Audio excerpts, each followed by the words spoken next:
President Biden meets with members of the UAW as he battles Donald Trump for their support heading into the Michigan primary. It's our top story at 11. Thanks for joining us. I'm Sherry Jones. And I'm Siobhan Klepfer. The president met with auto workers in Detroit today after receiving an endorsement from the UAW. But a new poll from Bloomberg shows Mr. Biden is trailing Trump among voters in Michigan. Rachel Ramsey spoke with a political scientist about Mr. Biden's trip to Detroit and how it could affect public opinion. She's here for you now with what he had to say. Sherry, Siobhan, President Biden's stop in Michigan today happened a day after Donald Trump made a trip to Washington, D.C. seeking an endorsement from the Teamsters Union. An MSU political science professor I spoke with says this won't be the last time we see President Biden or other candidates visiting Michigan.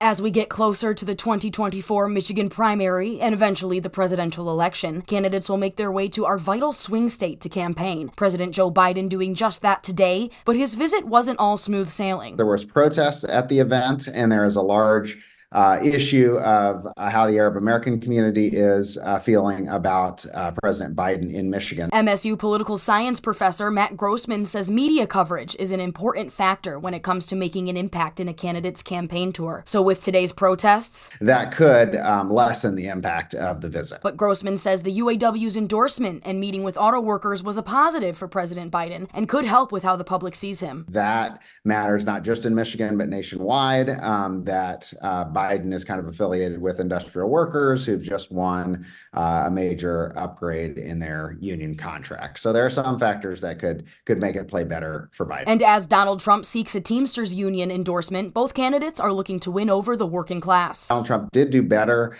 with industrial union workers in 2016 than most Republican candidates do. And so he does view it as an opportunity to try to cut into what has traditionally been a bastion of Democratic support. With the Michigan primary coming up in a few short weeks, President Biden and his rival Donald Trump are leading the polls. When asked if there's a chance other candidates besides Trump and Biden will be the two facing off in November, the answer, Matt Grossman says, not likely. People decide, okay, the race really is between the top two candidates, and as we get closer to Election Day, support for those other alternatives declines. At the national level, a new Quinnipiac poll shows Biden ahead of Trump, but Grossman says the results are too close to draw any hard conclusions. The Michigan primary will be held on February 27th. Back to you.